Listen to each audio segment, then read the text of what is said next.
안녕하십니까. 인사팀 직설의 윤호상 소장입니다.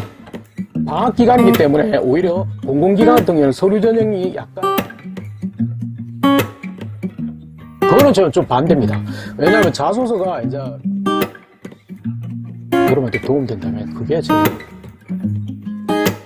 기쁨이죠. 그래서 여러분들이 다양한 단점이라든지 그 다음에 가보고 느끼고 이런 것들의 개선하는 방향성 이걸 굉장히 많이 묻고 그게 PT 면접이라든지 일반 면접, 자소서의 질문 그 질문 굉장히 많이 묻고 B2C 기업은 특히 우리 매장 와봤냐고 우리 매장 혹시 이용하면서 혹시 바꿔줬으면 하는 겁니다. 그런 것들을 보려고 합니다. 너무 터무니없이 거창하고 정책적으로 해결될 걸 원하는 왜냐하면 취업시지 자소서나 면접할 때 찾기 때문에 다 똑같은 걸 찾기 때문에 평소에 좀 왜 기업의 장점보다는 단점을 묻고 그 다음에 자꾸 개선 아이디어를 묻는지를 안녕하십니까. 인사팀 직설의 윤호상 소장입니다. 저번 주에 이어서 이번 주는 기업 분석을 저번 주는 절대 가지 말아야 될 곳 3가지 사이트를 알려드렸습니다. 많이들 보시고 댓글도 많이 달아줘서 너무 감사드립니다. 그러면 이번 주는 그럼 꼭 가야 될 3가지를 찾다 보니까 그게 잘 안 나오더라고요. 그래서 기업 분석에서 그러면 주목해야 될 3가지 정도를 한번 말씀을 드리려고 합니다. 꼭 사이트는 아니지만 뭐 가보는 경우도 되겠지만 고민도 해봐야 될 부분도 있기 때문에 그래서 저번 주에도 얘기했지만 왜 기업의 장점보다는 단점을 묻고 그 다음에 자꾸 개선 아이디어를 묻는지를 생각해 보셔야죠. 그리고 그렇다면 거기에 대한 정답을 요구하는 것은 아닙니다. 정답을 요구하는 것은 아니고 그걸 이제 뭐냐면 우리 기업에 대해서 단점을 좀 생각해 보시고 거기에 고민하거나든지 엄밀히 와서 우리는 만약에 B2C 기업이라면 오프라인 매장에 와서 그걸 직접 느껴보시고 개선할 수 있는 아이디어를 조금 고민해 보신 친구들은 당연히 우리 기업에 관심이 있고 오고 싶다고 판단할 수 있기 때문에 그 입사의 의지를 보기 위해서 이런 질문들이 있는데 그래서 그런 질문들을 뭐 자소서에서도 얘기하고 면접에서도 많이 얘기합니다. 그렇기 때문에 이 부분에 대해서는 조금은 준비를 해야 된다. 그래서 저번 주에 얘기했듯이 가지 말아야 될 거는 그 회사 홈페이지 가서 그 단어 그대로 가져오는 거 절대 하지 마시고 네이버 가셔가지고 남들하고 똑같은 걸 찾지 말라고 해드렸습니다. 그 다음에 흔히들 많이 보는 취업 카페라든지 캐치 사이트라든지 이런 자료를 그대로 활용하는 것은 절대적으로 피하라고 말씀드렸습니다. 그러면 이번 주는 그러면 기업 분석에서 우리가 가야 될 곳이 없다고 말씀드려서 그럼 기업 분석에서 우리가 3가지 포인트는 좀 주목하자. 그래서 이제 무조건 3가지로 제가 정리해 드리겠습니다. 너무 많으니까 5가지, 4가지 이러니까 여러분들이 헷갈려 하니까 이제부터는 무조건 3가지로 한번 정리해 보겠습니다. 그래서 첫 번째는 기업 분석에서 가장 활용할 수 있는 거는 구글 도움 받자. 그럼 구글 사이트에서 구글 검색에서 검색하라.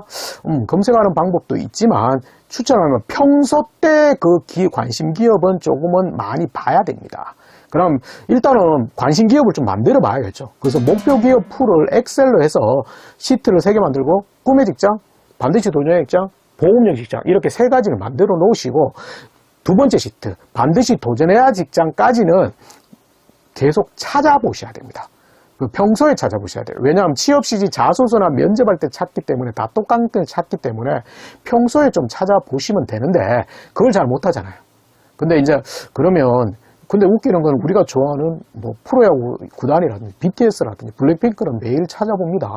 그래서 그런 부분이 약간 있긴 있는데 그러면 평소에 찾아볼 수 있는 도구는 없습니까? 습관을 만들 수 있는 방법은 없습니까?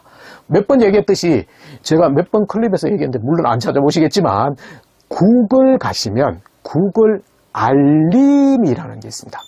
구글의 서비스 중에 하나다. 드라이브 뭐 이런 것처럼 서비스 중에 하나인데 거기 구글 알림이를 치시면 그 위에 검색 키워드를 넣게 되어 있고 하루 한 번 수시 중요도 뭐 제일 밑에 본인 이메일 주소를 적게 되어 있습니다. 그러면 우리가 목표 기업을 풀을 만든 두 번째 시트까지 있는 기업들은 하나씩 다 집어넣는 겁니다. 그러면 그 평소 때 구글이 찾아서 내 메일함으로 배달해 준다는 거. 그럼 우리 시간 날 때는 클릭해서 읽어보고 시간 안 날 때는 헤드라인만 보더라도 이 친구 우리 회사 어떻게 할지 이렇게 된다는 거. 그래서 그걸 구글 알림에 등록을 해놓고 평소에 기업에 대해서 관심 기업에 대해서 꾸준히 보시는 게 중요하다. 그러면 좋아. 그러면 이 구글의 특성이 키워드는 수백 개, 수천 개 다 검색어 기반이기 때문에 블랙핑크 BTS도 됩니다.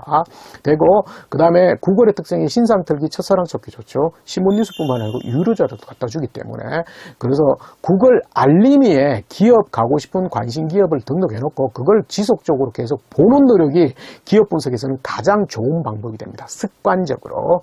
두 번째는 이제 뭐냐면 온라인 속에서 모든 걸 찾으려고 하는 경향이 강한데, 물론 온라인 속에밖에 할 수 있는 시간적인 여유가 없습니다. 근데 이제 온라인 속에서 보는 거는 제한적일 수밖에 없고 여러분들이 대부분 비슷한 걸 찾기 때문에 추천하는 거는 B2C 기업, 특히 이제 고객을 직접 상대하는 기업, 백화점이라든지 대형마트, CJ, SPC, BJF, 편의점, BJF, 아모레퍼시픽 이런 데는 자꾸 가보셔야 됩니다. 직접, 은행도 마찬가지죠. 직접 가서 몸으로 느낀 것을 그걸 바꿔주려고 해달라고 그렇게 해야 됩니다. 그래서 그 질문 굉장히 많습니다. B2C 기업은 특히 우리 매장 와봤냐고, 우리 매장 혹시 이용하면서 혹시 바꿔줬으면 하는 거 없냐고 이런 거 자꾸 묻거든요. 그래서 실제 CJ 제일제당 같은 경우 2년 전에는 아예 면접 대상자한테 그냥 오지 마시고요. CJ 제일제당 제품이 납품되는 대형마트, 그 다음 백화점 식품 코너, 유통점을 하루 동안 방문해서 지켜보신 후에 그걸 개선할 수 있는 아이디어를 가지고 오라고 이렇게 나옵니다. 그렇기 때문에 자꾸 가보셔야 된다. 실제 우리 은행 같은 경우는 은행 시중은행 40군데 돌아다니는 친구가 합격했거든요. 그래서 그런 형태가 있다는 걸 좀 보시고 B2C 기업은 자꾸 방문하셔야 됩니다. 근데 그렇다고 엄마 카드 엄카 빌려가지고 백화점에서 마구 쓰고 이런 거는 아닙니다. 그래서 그런 것들. 그래서 B2C 기업. 그럼 B2C 기업만 가야 되나? 아니, B2B 기업도 한전이나 이런 데도 방문의 기회가 있다면 한번 가보시는 것도 굉장히 좋은 의미입니다. 그래서 만약에 건강보험공단 가고 싶은데 건강보험공단 관련 지사를 한두 군데 다녔다. 그 스토리도 나름의 재미가 있거든요. 그리고 관심이 있기 때문에 단순히 온라인 속에서 한 것보다는 직접 온몸으로 겪은 걸 더 중요하게 느끼기 때문에 가보시는 게 좋습니다. 그래서 두 번째는 온라인에서 좀 탈출해서 오프라인을 좀 돌아다녀 보시는 걸 추천합니다. 세 번째는 이제 이거는 잘 생각해야 돼요. 고객을 뽑는 게 아니라 직원을 뽑는 거죠. 그래서 엄밀해서 여러분들이 다양한 단점이라든지 그 다음에 가보고 느끼고 이런 것들의 개선하는 방향성, 이걸 굉장히 많이 묻고 그게 PT 면접이라든지 일반 면접, 자소서의 질문에도 나오기 때문에 그러면 이걸 좀 생각해야 돼요. 고객이 아니고 직원을 뽑는다. 그래서 엄밀히 말해서 고객 입장에서는 이런 걸 이용하다, 이런 걸 불편하다, 그래서 이렇게 개선했으면 좋겠다고 의견을 제시를 하는데, 문제는 반대 입장에서 기업 입장에서 이익이 안 된다든지 공공기관 같으면 예산이 도저히 안 된다든지 그 다음에 공공기관의 존재가치에 벗어난다든지 이런 경우를 얘기를 하시면 안 됩니다. 그거는 왜냐하면 고객을 뽑는 게 아니고 우리 기업의 직원을 뽑습니다. 그래서 조직 이익이 기업 이익이 우선이기 때문에 거기에 대한 것들을 좀 그래서 여러분이 제일 첫 번째 개선하자고 하는 아이디어 자체가 대부분이 어떻게 되냐, 고객 입장에서만 편리해지는 겁니다. 실제 기업 입장에서는 이익이 안 되고 기업이 의미가 없는 경우가 있습니다. 그렇기 때문에 자꾸 꼬아서 생각해 봐야 되고, 동종업계보다는 이종업계에서 했던 것들을 많이 적용해 보시는 것도 해요. 동종업계 같으면 만약에 KB국민은행에서 이런 걸 했는데 우리도 합시다 이러면 신한은행은 이미 했다가 안 된 거였기 수도 있기 때문에, 그래서 오히려 엉뚱하게 뭐랄까 자동차 부품회사에서 하는 거 이런 걸 갖다 넣는 게 오히려 나을 수도 있습니다. 그렇기 때문에 고객 입장으로 중요한 게 아니고 기업 입장에서 이익이 되느냐, 기관 입장에서 이익이 되느냐, 그러면 그걸 너무 거창한 걸 얘기 안 하셔도 됩니다. 거창한 거는 정책적이고 이런 거기 때문에 도저히 안 되는 거고, 작고 사소한 것도 관계없습니다. 고객 입장에서 동선이 꼬인다든지 이런 사업을 해줬으면 좋겠다, 기존에 이런 걸 하는데 이걸 이렇게 좀 개선했으면 좋겠다든지 이런 게 오히려 더 현실적입니다. 왜? 그 현실적인 대안이나 이런 것들을 보려고 합니다. 너무 터무니없이 거창하고 정책적으로 해결될 걸 원하는 건 아닙니다. 그렇다고 여기서 정답을 요구하는 건 아니기 때문에 이제 항상 기업 입장에서 잘 이익이 되는지를 조금은 고민하시면서 거기에 대한 대안을 제시해 주는 게 좋습니다. 아시겠죠? 그래서 오늘은 이제 기업 분석에서 조금 해야 될 세 가지를 말씀드립니다. 첫 번째는 구글 알림이에 등록해 놓고 평소에 내 관심 기업에 대한 관련 뉴스라든지 이슈라든지 장단점 같은 것들을 지속적으로 분석하는 습관을 만드시는 게 좋습니다. 그 다음에 두 번째는 뭐라고 그랬죠? B2C 기업뿐만 아니고 자꾸 오프라인에 가서 몸으로 부딪혀보고 경험해보는 것들을 가장 좋아하기 때문에 그게 현실감 있고 실질적인 거기 때문에 그런 노력, 자꾸 온라인을 벗어나서 오프라인에서 자꾸 몸으로 부딪히고 느낀 점을 조금은 반영하시는 게 좋습니다.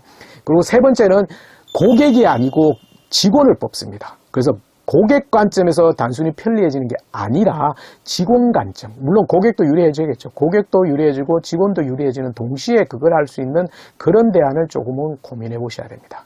아시겠죠? 자, 오늘은 기업 분석을 하기 위한 세 가지를 반드시 해야 된다. 세 가지를 말씀드렸습니다. 항상 얘기했듯이 구독, 좋아요는 안 하셔도 관계없습니다. 여러분한테 도움되시면 그게 저한테는 기쁨입니다. 아시겠죠? 그러면 또 다음에 뵙겠습니다. 언제든지 질문 올려주시면 됩니다.